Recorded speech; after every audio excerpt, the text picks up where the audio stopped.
Want to show you live pictures now of Palma de Mallorca in Spain, and you see what is happening in that airport, one of countless airports around the world. These are Spanish passengers. They can't get back because they are supposed to be flying with Thomas Cook, and that is the big breaking news as far as business today. Just getting word of 20,000 passengers stranded in Turkey, 15,000 more stranded in Cyprus. It adds up to about 150,000 travelers at this moment stranded around the world because of the collapse of what is the oldest travel firm in the world. Let's go to Cameron McIntosh, who's going to bring us the details. Cam?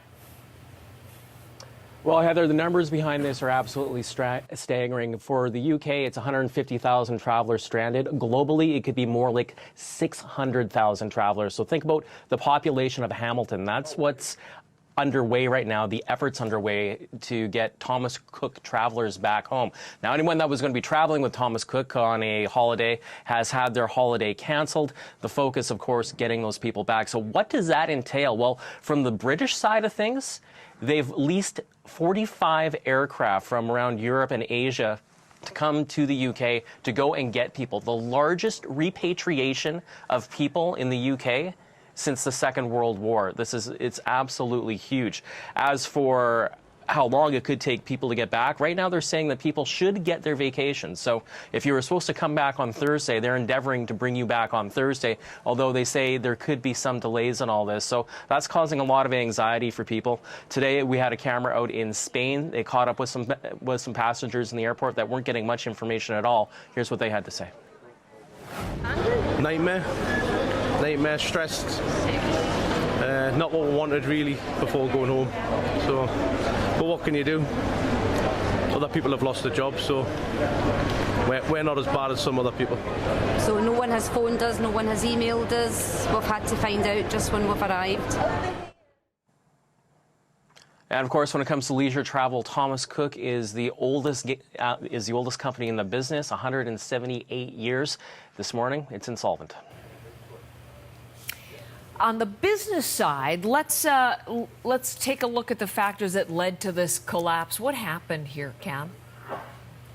So really, Thomas Cook has been in trouble for a long time. It had a business model that just doesn't suit the online age. A lot of storefronts, a lot of bricks and mortar out there where people would go and select a holiday package. Now that's facing a lot of stiff competition from low-fare airlines, from websites where people are basically putting together their own holiday packages. So it's struggled in that environment, and the leadership of Thomas Cook is saying that it basically has just had an extremely rough year. The heat waves across Europe had fewer people traveling, particularly from the UK. Also, a lot of anxiety over Brexit. People aren't just aren't going out and spending money on holidays right now. The CEO spoke very early this morning, about 3 o'clock this morning, outside of his office. He apologized to customers. He apologized to staff. More than 21,000 people will be losing their jobs as the world's largest, or as the world's oldest leisure travel company fades.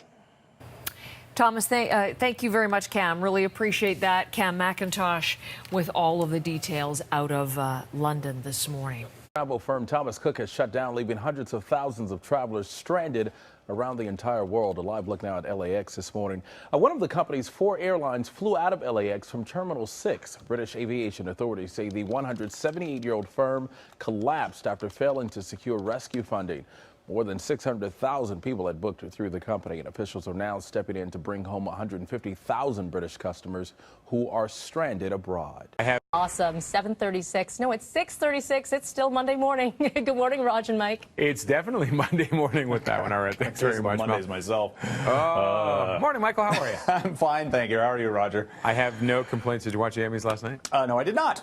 You were in bed early. I did. School night. I was a good boy. I went to bed early. I did not. They were it was fun on. to watch. I just said I can't get into these award shows because if I do, then I'm sitting there for 2 hours and then I'm a mess, and I'm already a mess anyway. It doesn't seem to matter. And there were some people with some free time to watch it, though. People who were with Thomas Cook last night. What a nightmare this is, isn't it? Yeah, 150,000. I mean, that's a guesstimate at this point. Travelers, they're kind of rounding it around. Travelers globally stranded because Thomas Cook, which is the world's oldest travel company, it's been around since 1841. back in the day, so to speak, has failed to reach a deal with its creditors. They warned that this was going to happen. They've got a mountain of debt. They've just never been able to compete effectively against the likes of, well, everything on the internet for travel. It's a lot cheaper for, if you don't want to have a travel agent or that kind of thing. They've also got lots of competitive pressure within the travel industry itself from tourism and travel companies. TUI's a big one, and the other resort operators. Thomas Cook sold their Canadian operations back in 2006 to Air Transat. So it'll be interesting to see how much effect it has on Canadian travelers. But they're looking at trying to get all these people home. The British government, should they have saved it? What a lesson though for other companies, eh? What's that? What a lesson for other companies though, on being able to adapt and change. This is the thing, and you just. When they pull the plug on it, and you see this time and again with the travel industry itself, if an airline goes bankrupt, because they sell tickets right up until the point when they pull the plug, bankrupt. Right? I had that happen with JetGo. JetGo, yes. JetGo, that's the old MD-80s that they used to fly. Yeah. We had bought tickets, amazing prices, and all of a sudden we were scrambling. So it's a nightmare for people who are trying to get home from that. They're saying the travelers are insured under British law, but again, it's going to take probably a couple of weeks to sort it all out. Oh, fun times. All right, Michael, thank you very much for that one, sir. Thank you. Have a great day. You too.